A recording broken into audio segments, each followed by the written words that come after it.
छत्तीसगढ़ के दुर्ग जिले से एक बेहद हैरान करने वाला मामला सामने आया है, जहां नगर निगम के एक संविदा कर्मचारी ने पहले अपनी पत्नी और 2 बेटियों को जहर दे दिया और फिर खुद भी जहरीला पदार्थ खाकर खुदकुशी कर ली।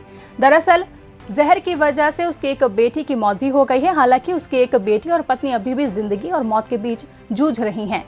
बता दें कि ये वारदात दुर्ग के जामुल थाना क्षेत्र की है, जहां लक्ष्मी नगर इलाके के रहने वाले हेमलाल वर्मा ने इस खौफनाक वारदात को अंजाम दिया और खुद भी इस दुनिया को अलविदा कह गए।